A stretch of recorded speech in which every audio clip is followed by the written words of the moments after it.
a man drives a car to a place he loves. He's received a call everyone dreads. His life will not be the same again. It's a total numbness, it's shock. It's, you know, I just got to get there, and I've got to get there as quickly as possible. He finds the aftermath of murder, love and betrayal.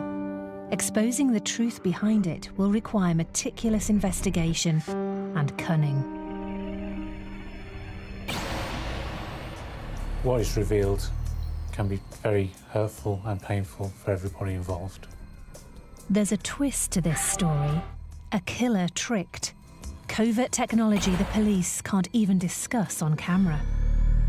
Technology played a major part in solving this case. Often, it's what the killer least expects that catches them out. But there's one other element in this story, the very opposite of what the killer expected. You might call it divine intervention.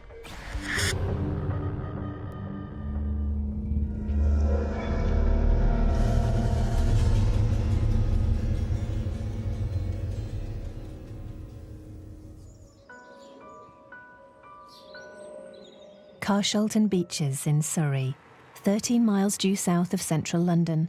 Affluent, quietly impressive, calm. Carshalton Beaches is a very nice area on the edge of London, right on greenbelt land, very much stockbroker belt, expensive houses with an extremely low crime rate. Police are seldom called there to deal with anything of note. It was a lovely place, and I think we were very fortunate to grow up there. It's sort of a tree-lined, I suppose it is sort of almost sort of upper suburbia. The Cosgrove family lived in the heart of the area. It was a very happy, large family home. I mean, there was 4 children, grew up in that house. It was a nice neighbourhood. John was one of 4 children. He has a brother, Matthew, one sister called Carolyn, and another sister, who for the purposes of this film, we'll call Sally. I think probably there was a quite a close bond between the 4 of us.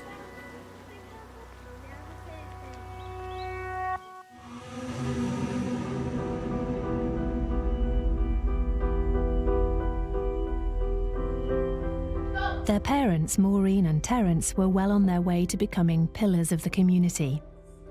They lived in that area for 30 years, and she knew most people up and down the road and in the local area. Both were heavily involved with charities and worked at schools in Carshalton. Terence was treasurer at a girls' prep school, where Maureen helped out voluntarily with the finances, and she was an assistant teacher at a separate Catholic girls' school. As a mother, she was very supportive. She'd always be there. If you had a problem, you knew you could go to Mum. You know, and she'd be there to pick up the pieces and to help and give the love and support where it was needed. Dad was a very sort of quiet person who kept himself to himself, his thoughts to himself.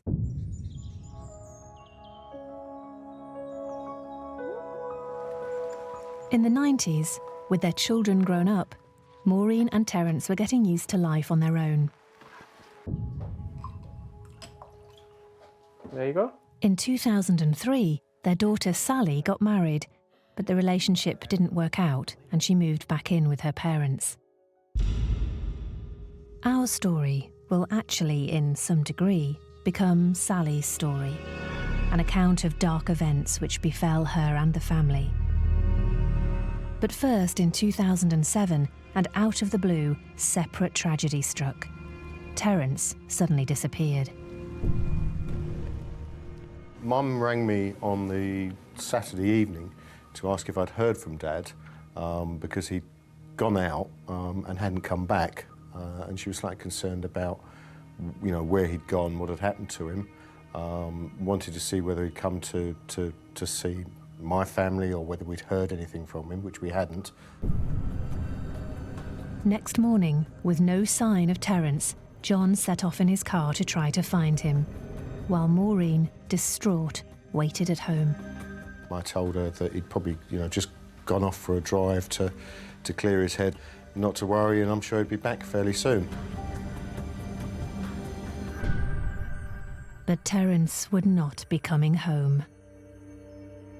You know, I think we just missed the warning signs that he was feeling very low. We just put him down to him being a bit miserable for a couple of months.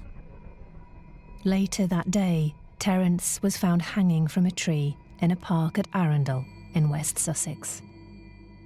Sadly, whether we missed the warning signs or not, he took his own life. He hung himself.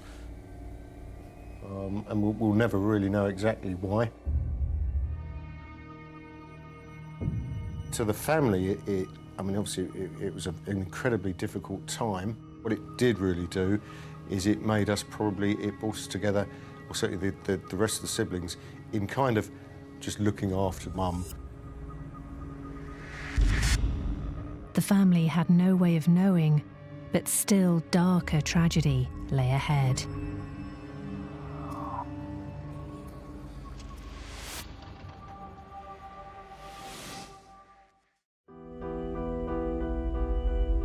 It was 2007, and in the South London suburb of Carshalton Beeches, Maureen Cosgrove, aged 63, was coming to terms with the suicide of her husband, Terence, who'd been found hanging.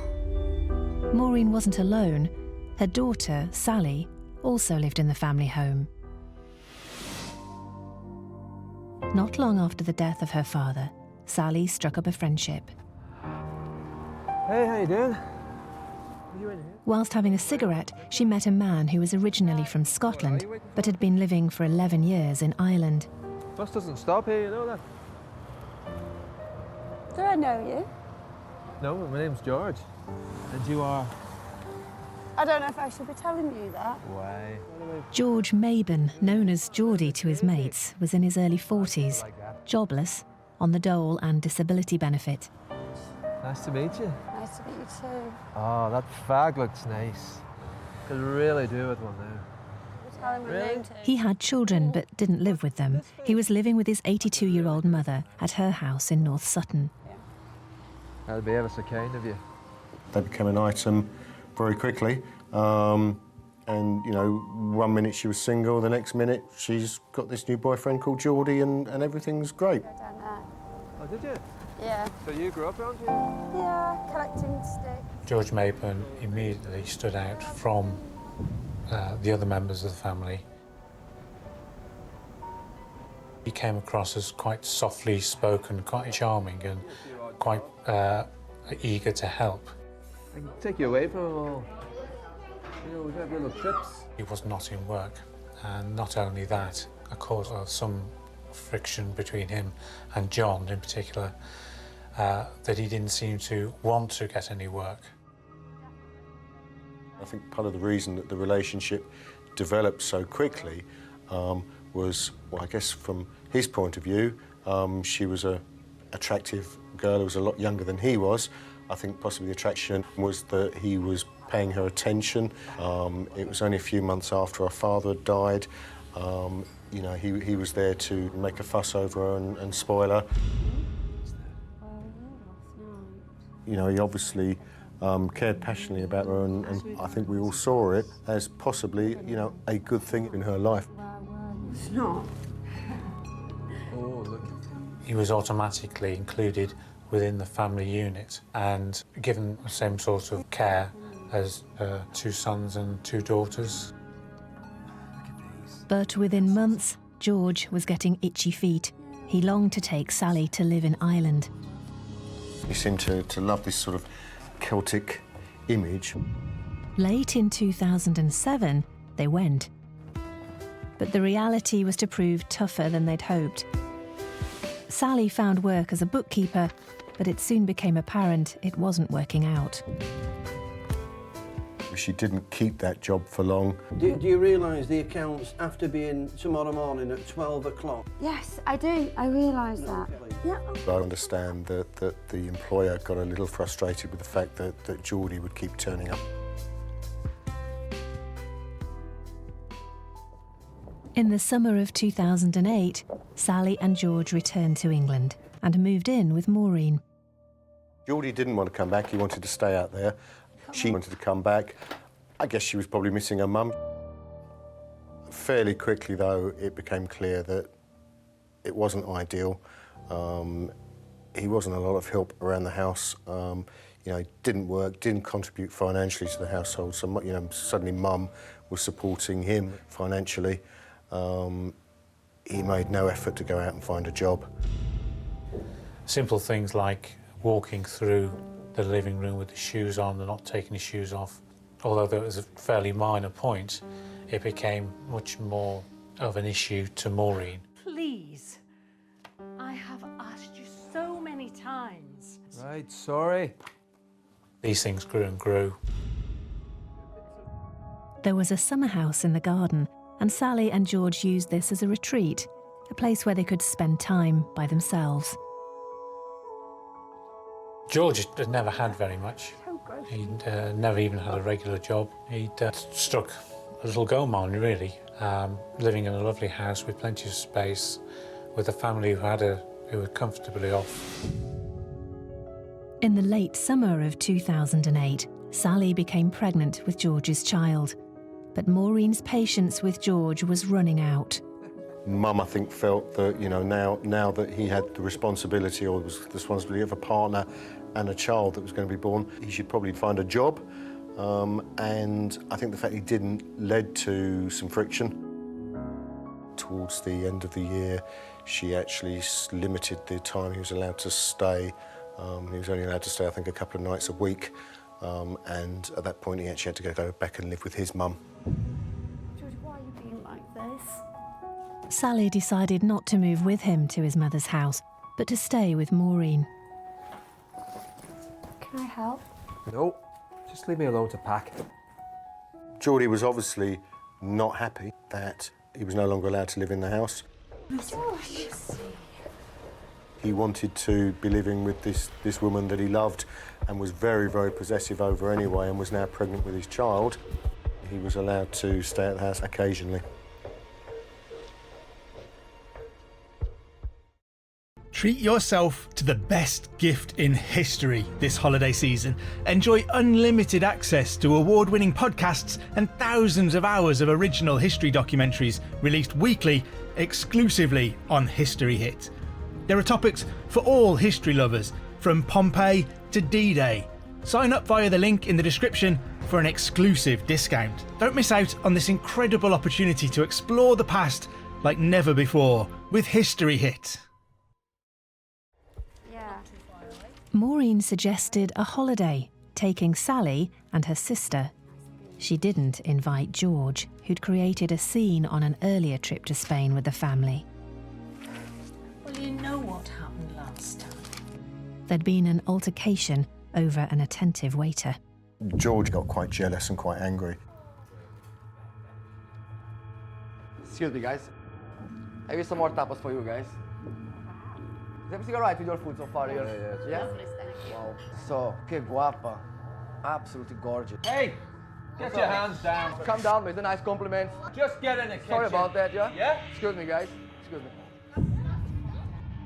I think he took that badly. Not that he wasn't going on holiday, I think, but the fact that she would be out of his line of sight. In the end, that holiday never happened. Events intervened, and nothing would be the same again.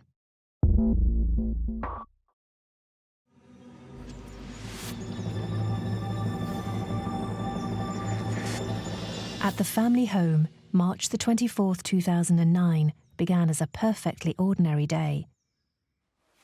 Sally got up, did her morning chores, and watched TV. George spoke to her several times on the phone. Yeah, I'm good. They arranged to go shopping, then meet for lunch just off Sutton High Street. Maureen had gone out to visit the dentist, then donate some clothes to a charity shop before heading home. But as the day wore on and Sally prepared to meet George, she tried repeatedly to call her mother but received no reply. Later that day, at the offices in North Kensington in London where he worked, John Cosgrove received a phone call from his brother. And he said, "You've got to get home." And I kind of said, "Well, why? What's the matter?" And he said, "Oh, it's Mum. I think she's dead."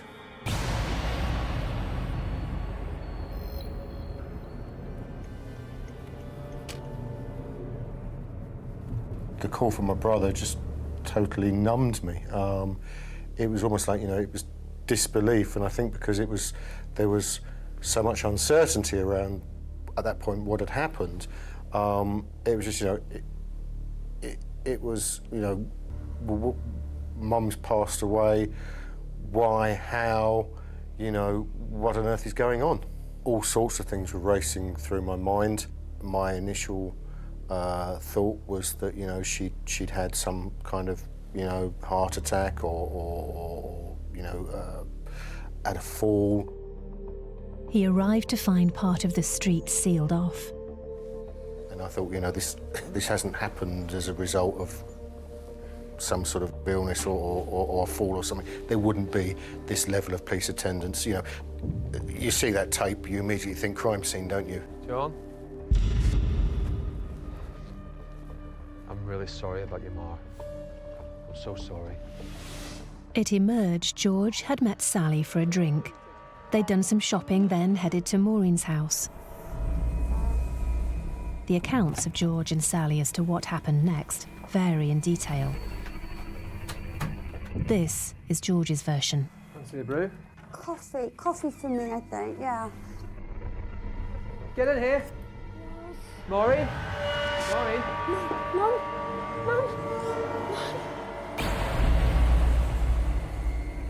Call an ambulance. Call an ambulance. I'll speak to her. Go on. Maureen, come on, Maureen. It's my mother.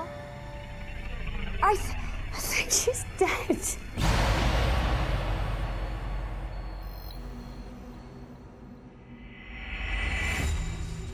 Paramedics arrived and confirmed Maureen was dead.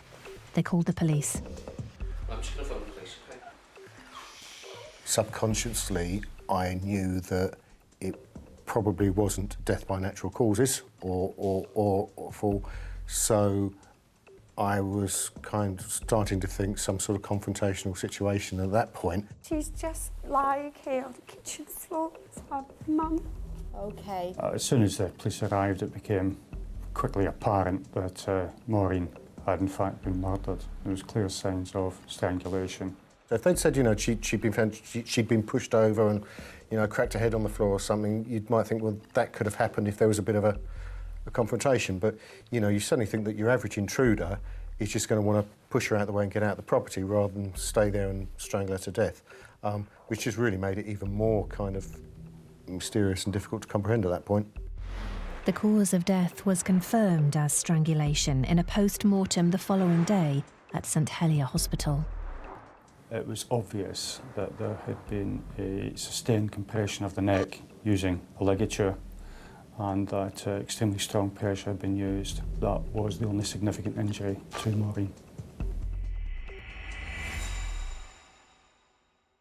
It was an incredibly difficult time, despite the support that the family liaison team gave us. And I think they saw us every day. Very, very unsettling, very emotional. You go from moments of tearful emotion, which I guess is the grief, to anger, frustration. An initial line of inquiry was that the killing was a domestic incident. There was no disturbance within the premises. There was no forced entry to the house. Everything appeared in place.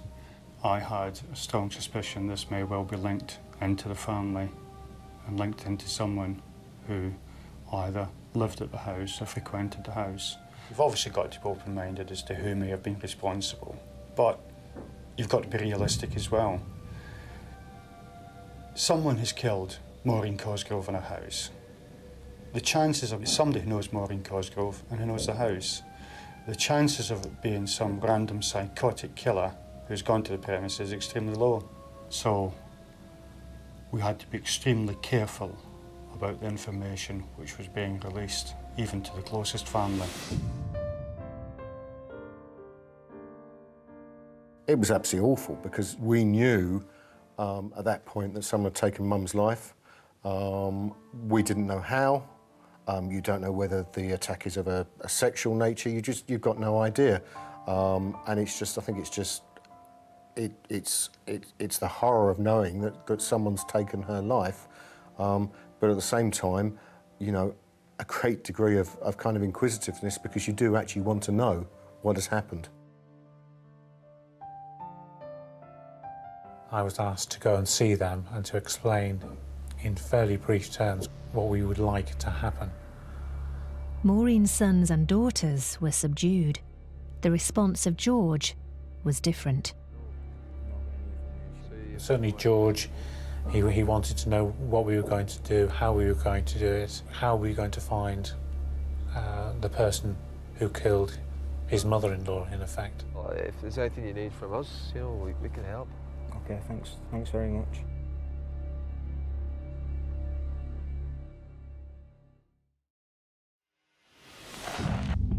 Police did reveal to the family certain details about the attack itself. It was absolutely awful. I mean, I think, you know, in comparison that Dad had died by hanging, and then to know that Mum had basically died, you know, in a similar way, but not of our own wish. No, it's just horrible. But at the same time, they were able to confirm that, you know, the attack wasn't of a sexual nature, and that actually was a relief.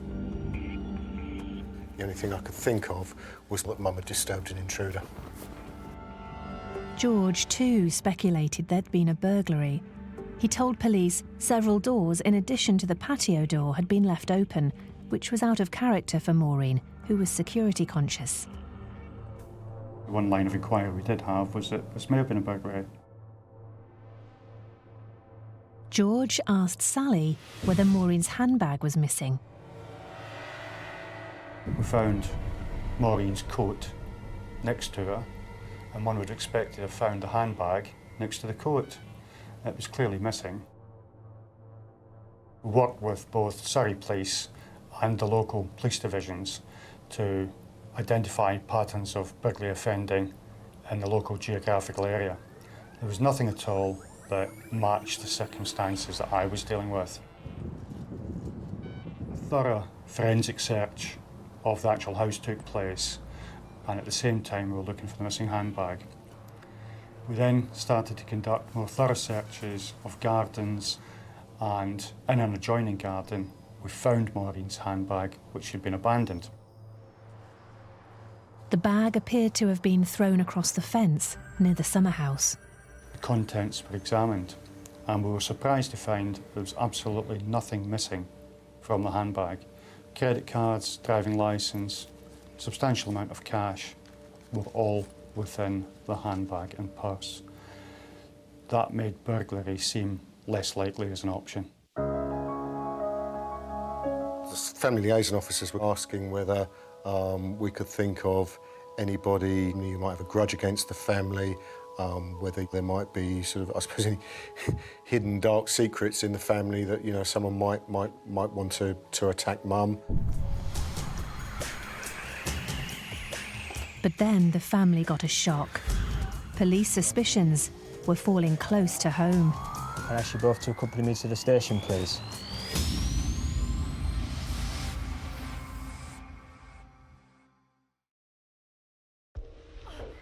Police investigating the murder of Maureen Cosgrove, aged 65, in the affluent South London suburb of Carshalton Beeches, had two key potential suspects.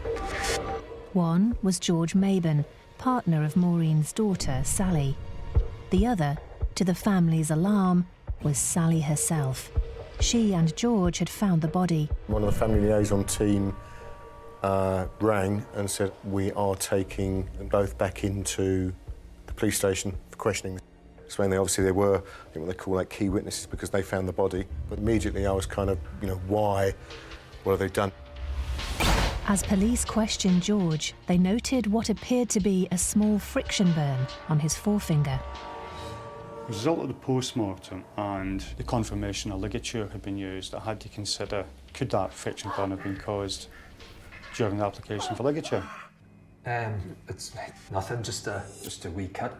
I was moving a washing machine at my mother's to sort of wedge it out. I just cut my finger, you know, that's all.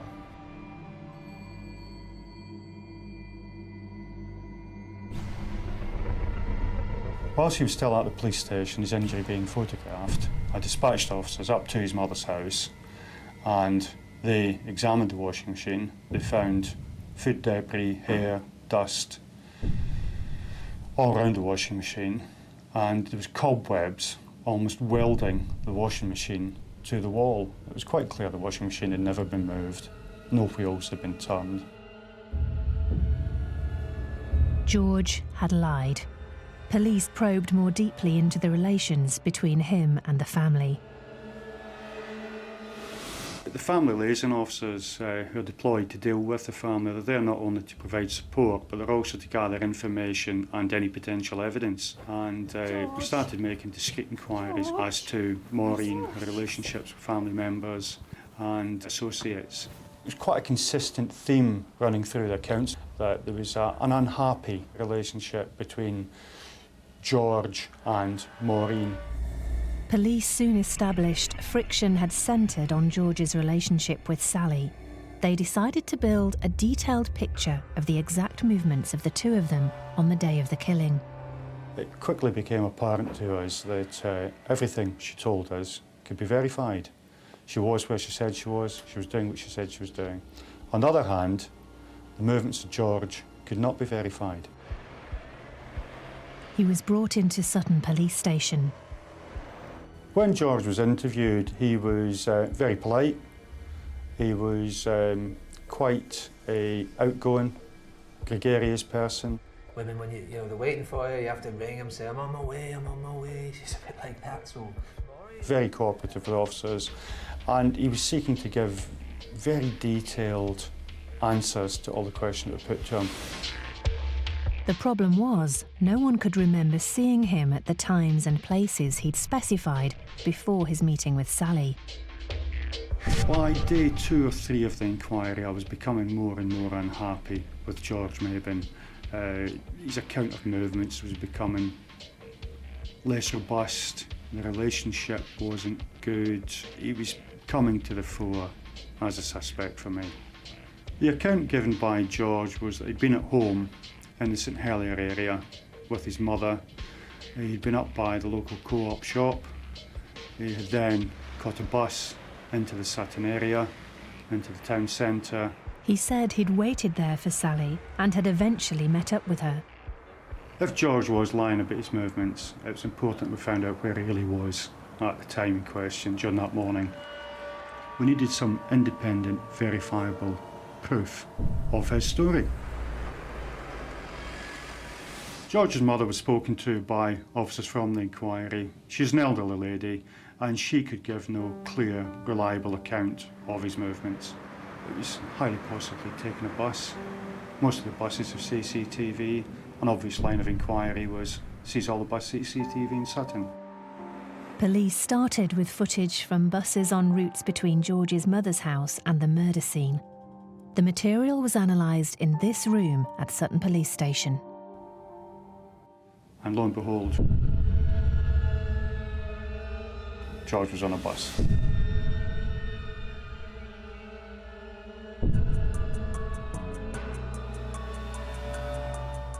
This is George getting onto the S4 bus.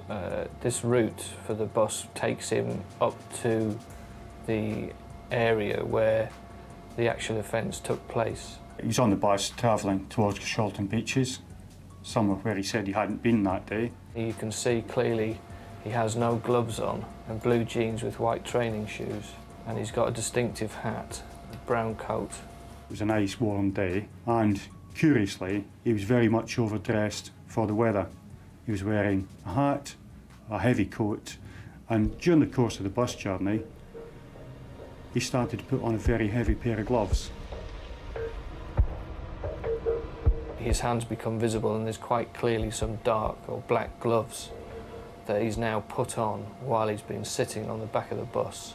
Now, there's obviously a reason for that. It hadn't suddenly get cold on the bus. He didn't need to warm his hands up. Very interesting why he was wearing gloves. In my mind, I had the friction burn on George's finger and the question of the heavy gloves. We made inquiries and established from the pathologist that it was quite feasible that a friction burn could be caused using a ligature whilst wearing heavy gloves.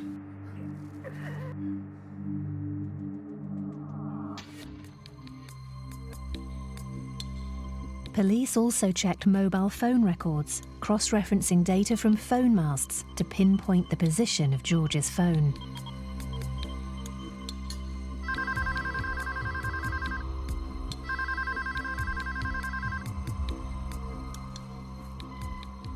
Hey, George. Hiya. How you doing? They tracked his phone from his home area all the way to Cushalton Beaches. On the way, he made several calls to Sally, pretending he was at home, when actually he was very close to the murder scene. And one of them was extremely sinister in that he'd called up to actually check that she'd left the house and that she was on her way to him in Sutton. Have you left yet? Have you left the house? To me, that was him checking to make sure the coast was clear. George's journey took him to a bus stop near Maureen's house.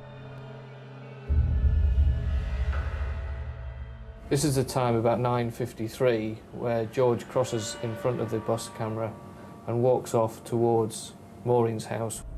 This is a time when at first he said that he was still at his mother's address. You can see it's a very quiet street. He's the only one in there. As he disappears out of view, you just see him change direction and cross over to the side of the road where Maureen's house is. Just there, he begins to cross over and then out of sight. Analysts found evidence of one phone call which was particularly telling.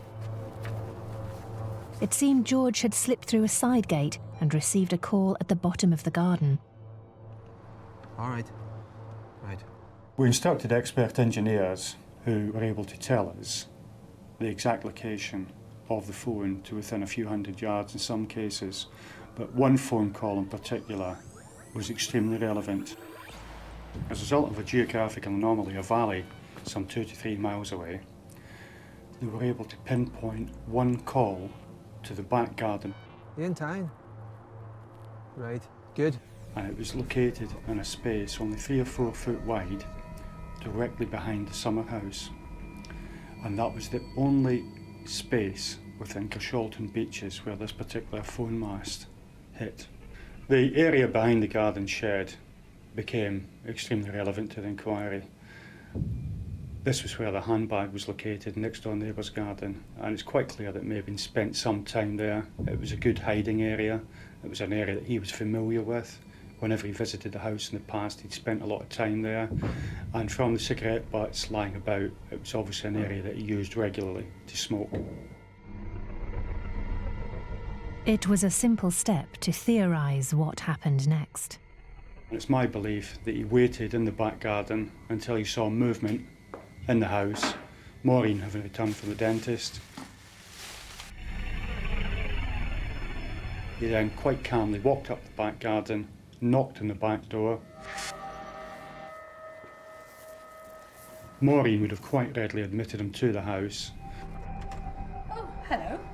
Hi. Are you in the back? Can I get a brew? Coffee?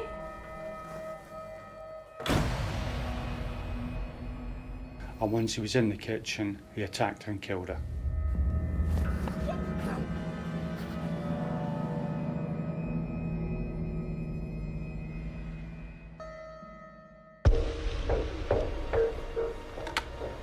Phone records show a call was made from the house landline to George's mobile, but the mobile was in the close vicinity at the time. This was clearly an attempt by him to throw us off the scent and make us believe that someone from within the house was phoning him and trying to get in contact with him. Police believe he then threw Maureen's handbag over the fence to make it look like burglary, though neglecting to remove money or credit cards. Then left to meet Sally in Sutton. But proving George was at the scene was one thing, proving murder was another. Police turned once again to CCTV. Here we see George about an hour after the murder occurred in Sutton High Street, crossing the road. He crosses over towards a bin where he appears to put something in the bin. Here we see a shot from a jeweller's window where he turns away, having put items in the bin, where he walks to a small alcove here, and then you see him take the coat off. The coat potentially held vital evidence. He appears to kick it through underneath the gate. It was quite obvious to me that he was attempting to change his appearance. That coat was obviously very, very important to our inquiry, and it was vital that we get hold of it. Once again, CCTV provided the lead. The story was about to take a new twist, thanks to a random passerby. In this footage you see a male coming down on a bicycle. He gets off the bike and pushes it down the footway, where he goes behind the lamppost and he goes to the Lloyd's cash point. He then picks up the coat and cycles off with the coat, which is dangling over his handlebars.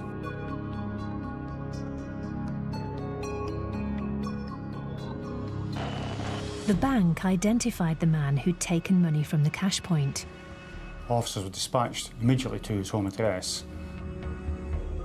There they spoke to him, asked him about the coat, and he was able to produce the coat untouched, unworn, still as it was, from when he picked it up a few days earlier. Once we had actually got the coat back, it was it wasn't a eureka moment in that it really was a significant part of the evidence. The coat was submitted to the forensic laboratory for examination, both for DNA and for fibres. The DNA was able to prove that George was the habitual wearer of that coat, and the fibres contained upon the coat showed a huge number of red fibres.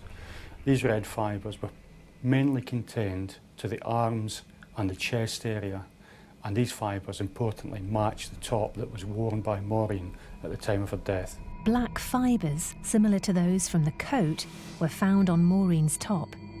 George's account of finding the body, which in this respect did not match Sally's, attempted to explain the fibres by saying he held her as she lay dead. I was keen to recover the gloves worn by George.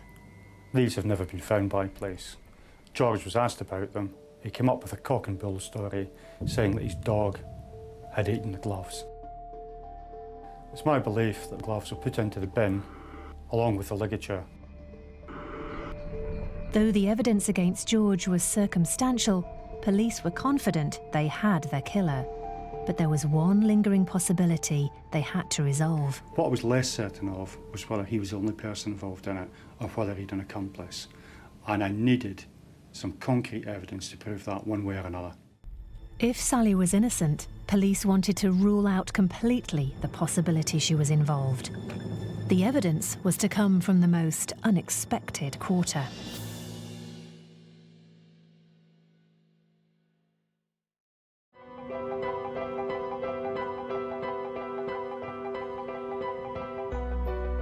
Police believed they'd identified the killer of 65-year-old Maureen Cosgrove at her home in Carshalton Beeches in South London. They had a strong circumstantial case against George Maben, the partner of her daughter Sally, who was carrying his child. They wanted to confirm beyond all doubt that George had acted alone and that Sally was not involved. Their methods were covert. Police will not even discuss them on camera, and produced results beyond an investigator's dreams. Their ploy began with a crucial piece of information they'd never revealed to anyone: the recovery of Maureen's handbag from behind a neighbour's fence. After the murder, they'd seized Sally's Ford Focus car for forensic examination. Now they handed it back, and just before they did so, in the hope of triggering a telling reaction, they told Sally the handbag had been found and contained evidence which could identify the killer. The contents inside give us evidence to suggest who the killer of your mother was. You know who's done it? Yeah, we have evidence. Oh, that's the best news ever. Thank you so much. Thank you so much. Did you hear that, George? Oh my God. Oh my God, George. Did you just hear that? Hey? They think they know who's done it. I can't believe it. Oh, that's amazing news, that's amazing. What neither of them knew was that the car was bugged. Their reactions alone told police what they wanted to know. After a short time, Sally asked George to pull over so she could get some cigarettes. And it was what happened when she was out of the car that was to prove conclusive in court.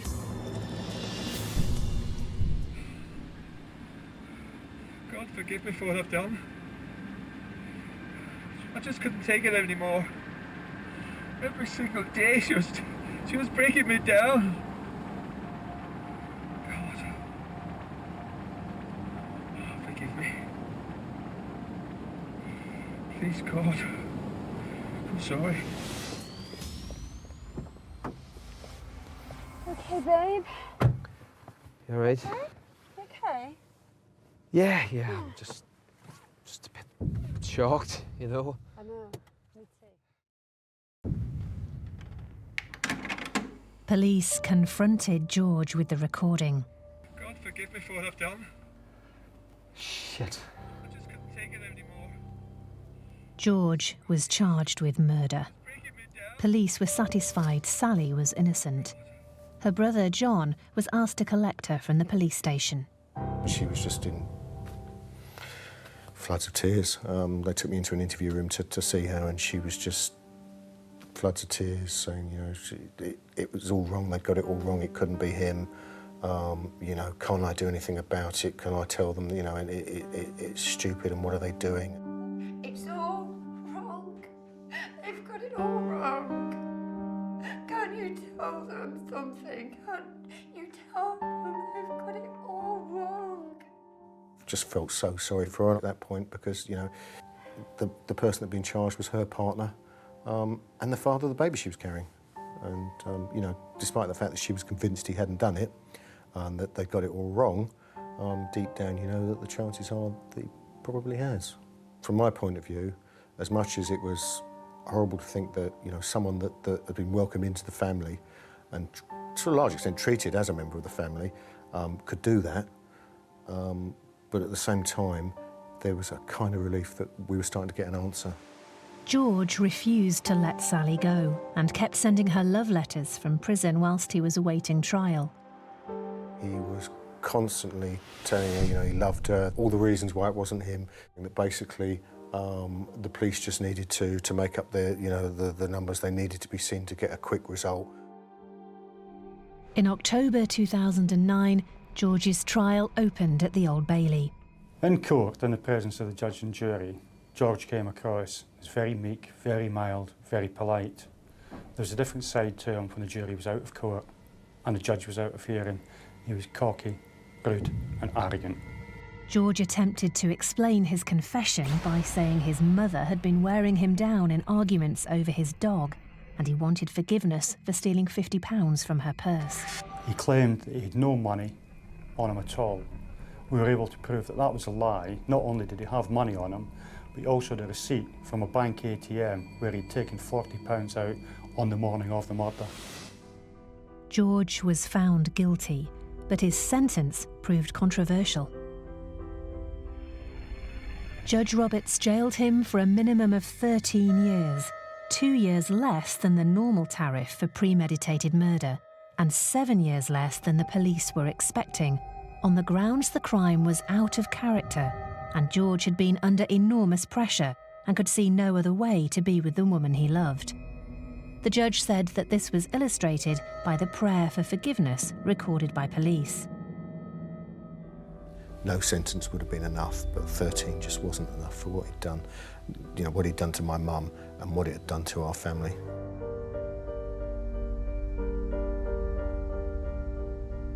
I consulted with the Crown Prosecution Service and with the QC who presented the case in court. An appeal was made to the High Court and the sentence was increased, quite rightly, to 18 years. George had clearly put some planning and thought into the commission of this murder. This wasn't a spur-of-the-moment thing. It was something he'd thought about. He'd told lies before it. He'd told lies about his journey. He had the gloves in his possession. One of my officers best summed up his efforts to cover up the crime as saying, "You watch CSI, but you only watched half the episode."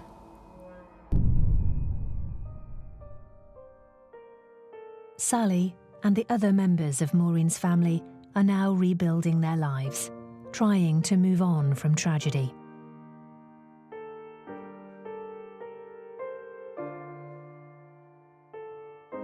The last time I saw Mum was the evening of Mother's Day. I went round in the evening, took some flowers and a card, you know, gave her a hug, sat and chatted to her.